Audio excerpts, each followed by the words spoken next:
Épisode 6. Comprendre le monde du cœur pour éviter d'être trahi. Bienvenue dans cet épisode dédié à l'art subtil de la compréhension émotionnelle. Aujourd'hui, nous allons explorer les profondeurs de notre monde intérieur pour mieux naviguer dans les complexités de l'existence. Notre objectif est de vous équiper d'outils précieux pour l'observation et le contrôle de vos émotions. Il est essentiel de développer une intelligence émotionnelle aiguisée pour traverser les défis de la vie. Cette sagesse intérieure nous permet d'éviter de suivre aveuglément nos impulsions. C'est une quête de connaissance de soi, une boussole pour l'âme. Comme le dit un ancien proverbe, pour survivre dans ce monde, il faut apprendre à lire les cœurs. Cette phrase résonne avec une vérité profonde. Elle souligne le rôle crucial de la compréhension des émotions. Cette compréhension ne se limite pas à nos propres sentiments. Elle s'étend également à ceux des autres, tissant des liens plus forts et plus authentiques. C'est une compétence fondamentale pour notre bien-être personnel et notre succès dans toutes les sphères de la vie. Le cœur, ce centre vibrant de nos émotions, possède une nature complexe et parfois déroutante. Il est capable des plus grandes beautés, mais aussi des plus sombres profondeurs. Sa nature intrinsèque peut être trompeuse. Il peut se montrer corruptible, influencé par des désirs éphémères ou des illusions passagères. Le cœur peut aussi être insatiable, toujours en quête de plus, sans jamais trouver de repos véritable. Il est par essence instable, fluctuant au gré des vents émotionnels. Ces caractéristiques fondamentales expliquent donc pourquoi le cœur peut nous mener à la trahison.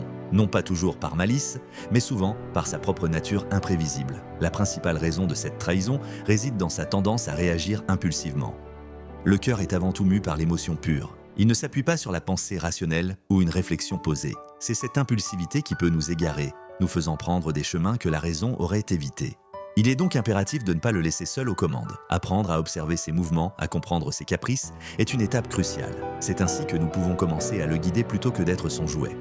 Le cœur, dans sa quête incessante de satisfaction, peut nous pousser vers des choix regrettables. Il nous promet le bonheur immédiat, souvent au détriment de la sagesse à long terme. Cette soif insatiable est une source potentielle de déception.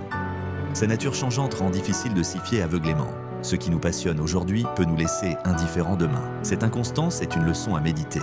Comprendre ces aspects du cœur n'est pas le juger, mais le connaître.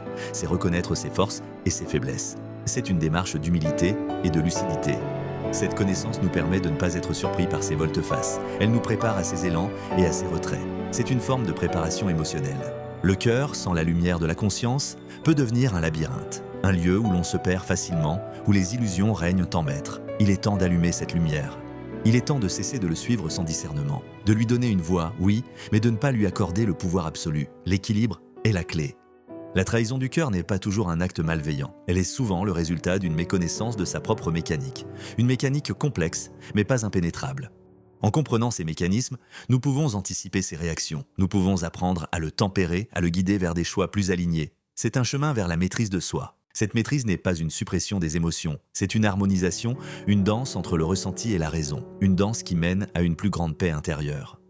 Le cœur est un jardin. Si nous ne le cultivons pas avec soin, les mauvaises herbes peuvent y proliférer. Il est de notre responsabilité d'en prendre soin.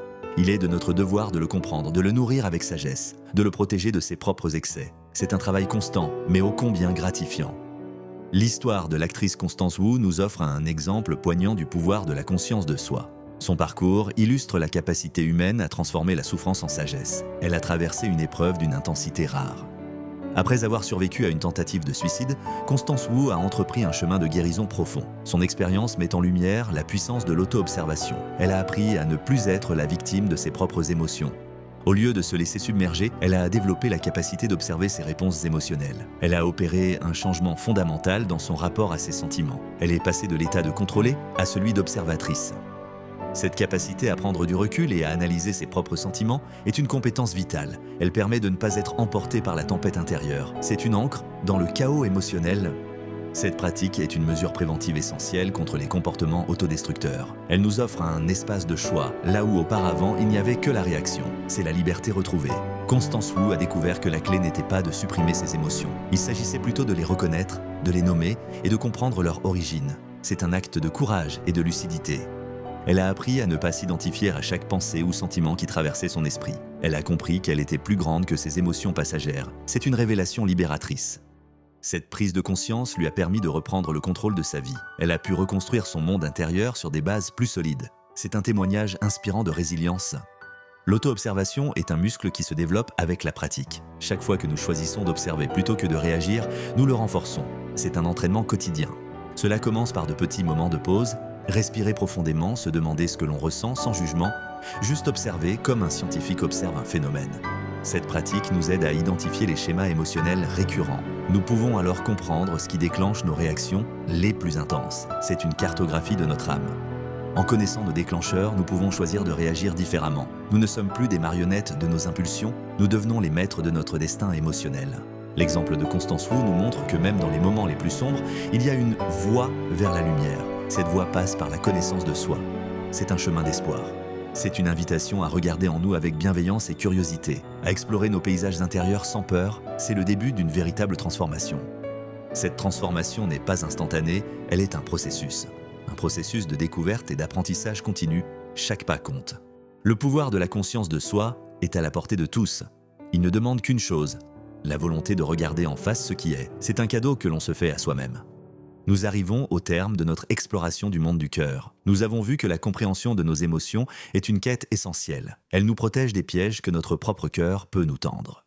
Comme nous l'avons souligné, connaître son cœur, c'est échapper à ses pièges et réduire le risque de trahison, la sienne et celle des autres. Cette phrase résume l'essence de notre message. C'est une vérité fondamentale. L'ultime bénéfice de cette compréhension et de cette gestion émotionnelle est double. Elle nous protège des trahisons internes, celles que nous nous infligeons à nous-mêmes, et elle nous prémunit des trahisons externes, celles qui viennent des autres.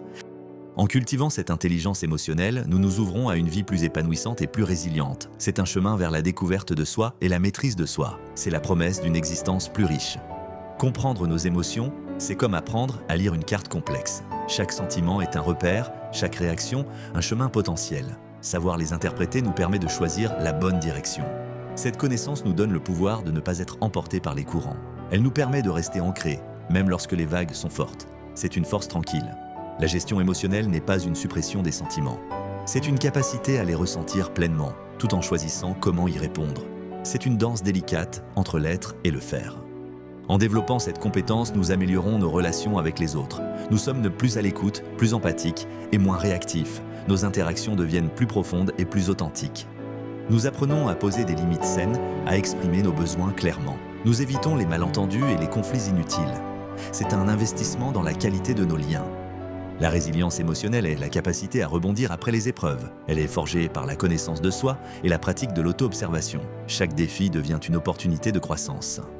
Cette quête de compréhension du cœur est un voyage sans fin. Chaque jour apporte de nouvelles découvertes, de nouvelles leçons. C'est une aventure passionnante. Alors, engagez-vous sur ce chemin avec courage et curiosité. Explorez les profondeurs de votre être. Apprenez à lire les signes, à écouter les murmures. Car c'est en connaissant votre cœur que vous trouverez la véritable liberté. La liberté d'être vous-même sans peur, sans artifice. La liberté de vivre pleinement. Que cette exploration vous guide vers une vie de sagesse et de sérénité. Que votre cœur devienne un allié et non une source de trahison. C'est le plus beau des cadeaux. Conclusion, connaître ton cœur, c'est échapper à ses pièges et réduire le risque de trahison, la tienne et celle des autres.